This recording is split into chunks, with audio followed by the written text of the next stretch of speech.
আসসালামু আলাইকুম ওয়া রাহমাতুল্লাহ। আলহামদুলিল্লাহ ওয়াসসালাতু ওয়াসসালামু আলা রাসূলিল্লাহ ওয়া আলা আলিহি ওয়া সাহবিহি আজমাইন। আইনজীবী ভাইরা সবাই কেমন আছেন? আমরা যারা এখানে আজকে আসছি, আমাদের বিপ্লবীদেরকে সাহসী হতে হয় এবং আমরা তো একটা বিপ্লবীর স্বপ্ন দেখি। কাজেই যারা বিপ্লবের রূপকার, যারা বিপ্লবের স্বপ্ন দেখে, একটি জাতিকে সঠিক পথ দেখাতে চায়, তাদেরকে নিঃসন্দেহে সাহসী হতে হয় এবং সাহসী ভূমিকা রাখতে হয়।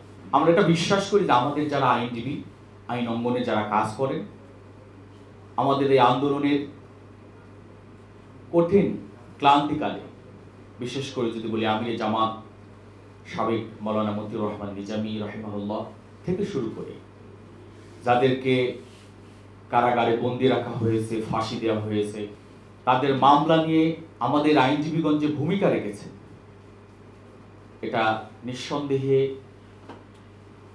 আমাদের আইনজীবী, আমাদের এই অঙ্গনে খুবই, আমরা মনে করি যে আশাবাদী, যে আমরা আমাদের দায়িত্ব, আমাদের ভূমিকা, আমাদের প্রচেষ্টা আমরা করেছি। কিন্তু একটা বিষয়, যে বিচার অঙ্গন, আইন অঙ্গন বা কোর্ট অঙ্গন যাই বলি আমরা, আজকে এখান একটা রাজনৈতিক অঙ্গনে পরিণত হয়েছে। আমরা এটা দেখেছি যে বিচারপতিগণ তারা রাজনৈতিক বক্তার কণ্ঠে কথা বলে, বিশেষ করে আমাদের ব্যাপারে, বাংলাদেশ জামাত ইসলামীর ব্যাপারে তাদের বক্তব্যগুলো অসাংবিধানিক ছিল, এটা আমরা জানি। এরপরেও আমাদের পথ চলা, আমি মনে করি যে আমাদেরকে দীর্ঘ পথ চলতে হবে, আমাদের অসংখ্য বাধা, অসংখ্য প্রতিবন্ধকতা পেরিয়ে সামনে যেতে হবে, এটা আমাদের পথ পথ। কাজে আজকে যারা নবীন আইনজীবী, আমি আপনাদেরকে বলতে চাই, আমাদের প্রথম এবং প্রধান টার্গেট এটাই হওয়া উচিত, আমরা ইসলামী আন্দোলনের জন্য কাজ করতে চাই। আমাদেরকে আন্দোলন তৈরি করেছে, আমাদেরকে তৈরি করা হয়েছে, আমরা তৈরি হয়েছি, অথচ আমি কি আমার এই আন্দোলনের জন্য প্রস্তুত কিনা? আমি যদি আমার এই আন্দোলনের জন্য প্রস্তুত থাকি, আলহামদুলিল্লাহ। আর যদি আমার এখনো প্রস্তুতি না হয়, আমাকে আমার এই আন্দোলনের জন্যই, এই আন্দোলনের পথ এর চাইতে আরো কঠিন হতে পারে। কাজেই আমাদেরকে ইসলামী আন্দোলনের জন্যই প্রস্তুতি নিতে হবে এবং আন্দোলনের কাজকে আইনজীবীর এই অঙ্গন থেকে যত বেশি ভূমিকা রাখা যায় সেটা রাখতে হবে, এটা নিঃসন্দেহে আপনারা রাখবেন। আমরা যখন দেখি রাষ্ট্রের যত অসঙ্গতি, এই অসঙ্গতি নিয়ে কেউ কথা বলতে পারে না, কোনো রাজনৈতিক নেতার মুখ থেকে আমরা শুনি না কোনো কথা। আমাদের দেশ নিয়ে, সার্বভৌমত্ব নিয়ে যে ষড়যন্ত্র হয়, সেই ষড়যন্ত্রেও আমাদের কোনো ব্যক্তি, বিশেষ করে রাজনৈতিক অঙ্গনে যারা কাজ করেন, নেতা, তাদের কাছেও তাদের কথাও মেপে বলতে হয়। কিন্তু আমি এটা বিশ্বাস করি, যারা আইনজীবী, আইনজ্ঞ, আইন অঙ্গনে কাজ করেন, তারা অনেক কথাই বলতে পারে, তাদের সে সুযোগ আছে।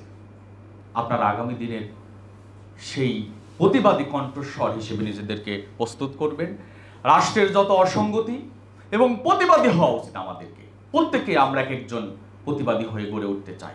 এ রাষ্ট্রের সংস্কার চাই, রাষ্ট্রের প্রতিটা রন্ধে রন্ধে যে আইন বহির্ভূত কর্মকাণ্ড, এর প্রতিবাদী যদি আমরা না হই, আমরা যদি না শুরু করি, তাহলে সাধারণ আর যারা আছে তারা সামনে আসবে না।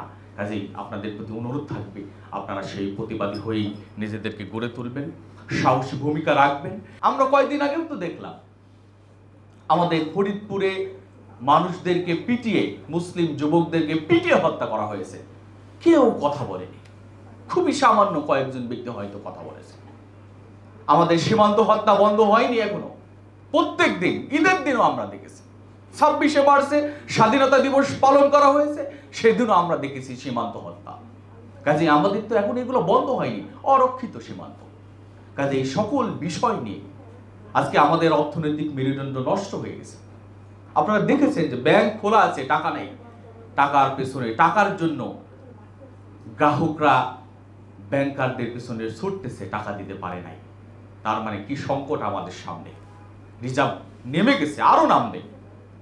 কাজেই আমাদের এই সব বিষয় নিয়ে কথা যদি বলতে চাই তাহলে আমি মনে করি আইনজীবীরা সবচাইতে বেশি বলিষ্ঠ কথা বলতে পারে।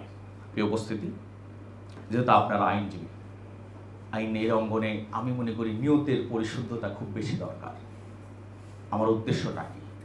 নিঃসন্দেহে আপনারা আমাদের যারা আজকে যারা আসছে, ইসলামী ছাত্র শিবিরের সাবেক এবং রানিং দু একজন ভাইও আছে, আমাদের তো নিঃসন্দেহে নিয়তের কোনো গুজামিল নেই, নিয়তের অশুদ্ধতা নেই। নিঃসন্দেহে আমরা ইসলামের জন্য, আল্লাহ দ্বীনের জন্য, আমাদের নিজেদের মুক্তির জন্য এবং উত্তম রিজিকের জন্যই মূলত আমরা এই পেশায় থাকতে চাই, কাজ করতে চাই। প্রিয় ভাইরা, আমি যদি আপনাদেরকে বলি একটা কথা সবাই বলেছে, আমি ওই কথাটা বলতে চাই যে আইনের এই অঙ্গনটা হলো যে স্টাডি অব্যাহত রাখতেই হবে সব সময়। এবং আমরা এটাও জানি, গতকালকে একজন ডাক্তার বলতেছিলেন, তিনি কোর্টে সাক্ষী দিতে গিয়েছিলেন, তার বক্তব্য হলো এরকম যে বিচারক এবং যারা লয়ার এবং কোর্টের যারা পিপি থাকে তাদের কারো খুব একটা পড়াশোনা নেই, এটা কেউ পড়ে না। কাজে আমাদের অন্তত এটা হওয়া উচিত। আমরা অবশ্যই এটা দেখেছি, আমাদের সেক্রেটারি জেনারেল মিয়া গোলাম পরোয়ার ভাই বলেছেন, অনেক বছরের এক্সপিরিয়েন্স বলেছেন কারাগার মিলে। আমাদের হয়তো এরকম কারাগারে যার এত সুযোগ হয় নাই, অল্প গিয়েছে, কিন্তু এটা আমরা দেখেছি আমাদের আইনজীবীরাও এরকম করেন। অনেকটাই বিচারককে, ম্যাজিস্ট্রেটকে অনেকটা মাথায় সমীহ করে জামিনটা নিয়ে নেওয়া, আর কোনো কথা নেই। আমি বিশ্বাস করি যে আমাদের যারা এই প্রজন্মের যারা, তারা অনেক পড়াশোনা করেই কোর্টে গিয়ে কথা বলবে এবং বলেন, এটা আমরা বিশ্বাস করি।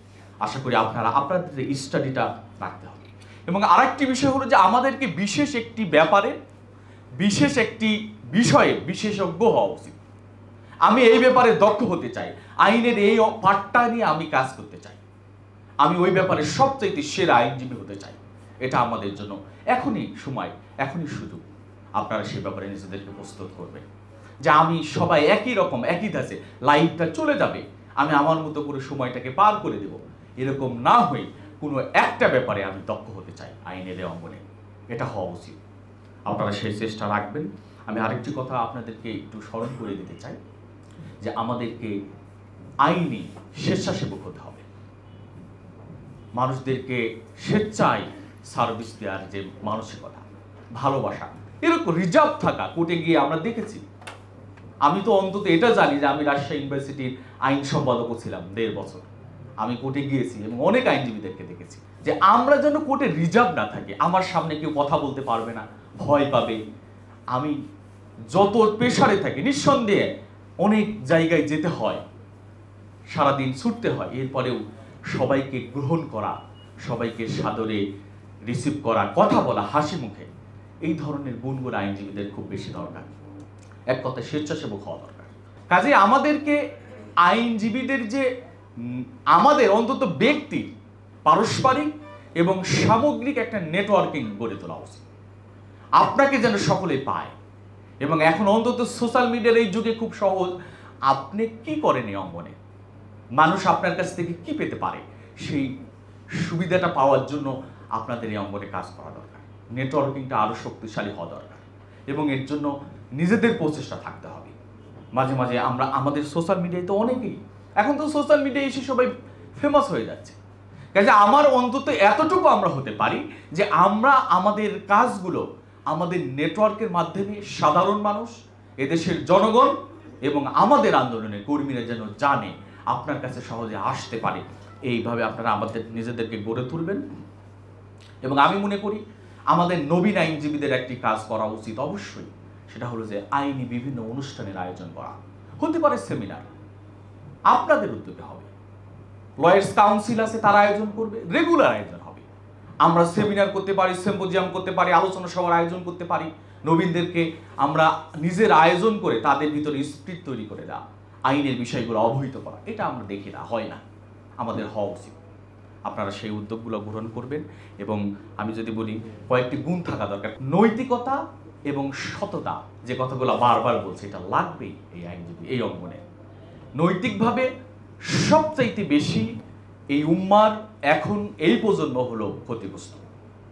প্রত্যেকটি যুবক, কৈশোর এবং সিনিয়র লেভেল সবাই নৈতিকভাবে ক্ষতিগ্রস্ত হচ্ছে। কাজেই আমাদের আইনজীবীরা নৈতিকতা নিয়েই তারা কাজ করে, নৈতিকতা প্রতিষ্ঠা করার জন্যই তারা কোর্টে প্র্যাকটিস করেন, নৈতিকতার পক্ষে তারা কাজ করেন, রায় নিয়ে আসার চেষ্টা করেন। আমাদের নৈতিক হওয়া, আমাদের সততার সাথে এই অঙ্গনটাকে আরও বেশি মানুষের কাছে জনপ্রিয় করা। এখনও মানুষের ভুল ধারণা আছে, সেই ভুল ধারণাগুলো দূর করার দায়িত্ব হলো আপনাদের। আপনারা সেই কাজগুলো করবেন। আমরা কঠোর পরিশ্রমী হওয়াটা বেশি দরকার এবং নিরলস কাজ করা এই অঙ্গনে, আপনারা সেই কাজগুলো করবেন। আমাদের যোগাযোগের দক্ষতাটা বেশি দরকার, ইন্টারনাল যোগাযোগ, সাংগঠনিক যোগাযোগ এটা বাড়ানো দরকার এবং টাইম ম্যানেজমেন্টটা আরও সুন্দর হওয়া দরকার। কারণ এই অঙ্গনের টাইম ম্যানেজমেন্টটা বেশি গুরুত্বপূর্ণ। আপনাকে কোন কোর্টে কখন থাকতে হবে, কোন কোর্টে কী করতে হবে, কত সময়ের ভিতর করতে হবে, ওভারঅল লাইফটাকে যদি একটু টাইম ম্যানেজমেন্টের ভিতরে নিয়ে আসা যায়, নিঃসন্দেহে আমি বিশ্বাস করি আমাদের ভাইরা তাদের যে ম্যানেজারিয়াল যে ক্যাপাসিটি, তারা যে ক্যাপাবল, তারা সংগঠন পরিচালনা করতে গিয়ে যে ম্যানেজমেন্ট বিষয়গুলো প্র্যাকটিক্যালি শিখেছে, নিঃসন্দেহে তারা এই অঙ্গনে ভালো করবে ইনশাআল্লাহ। আল্লাহ যেন আমাদের সেই তৌফিক দান করেন। আমরা যেন সত্য এবং ন্যায়ের পক্ষে কাজ করি, আন্দোলনের পক্ষে কাজ করি, সব সময় সত্যের পক্ষে থাকি এবং সত্যই হলো আমাদের কাছে স্পষ্ট। কোরআনের একটি বক্তব্য, জাল হক ওয়াজহাকাল বাতিল ইন্নাল বাতিলা কানা যাহুকা। আজকে আমরা যে সংগ্রামে নেমেছি, আমাদের এই সংগ্রাম সত্য, আমাদের কাছে সত্য আছে, কাজে আমরা সেই সত্য দিয়ে মিথ্যাকে দূরীভূত করে দিতে চাই, এটা আমাদের টার্গেট। আসুন আমরা আমাদের আইন অঙ্গনকে আরও বেশি মানুষের গ্রহণযোগ্যতা বৃদ্ধি করার জন্য কাজ করি। আল্লাহ যেন আমাদের সেই তৌফিক দান করে এবং আমরা আমাদের এই জুলুমের নিষ্কৃতির পেছনের সহায়ক শক্তি হিসেবে আমরাই যেন অগ্রণী ভূমিকা রাখি। সবাইকে অসংখ্য মোবারকবাদ। বিশেষ করে মেহমানবৃন্দ প্রথম থেকেই আসছেন, সবাইকে ধন্যবাদ জানিয়ে আজকে আপনারা যারা অনেক দূর থেকে আসছেন, ইসলামী ছাত্র শিবিরের সাবেক বিভিন্ন দায়িত্ব পালন করেছেন, সবাইকে ধন্যবাদ এবং ভালোবাসা রেখে আমার বক্তব্য শেষ করছি। আসসালামু আলাইকুম ওয়া রাহমাতুল্লাহ।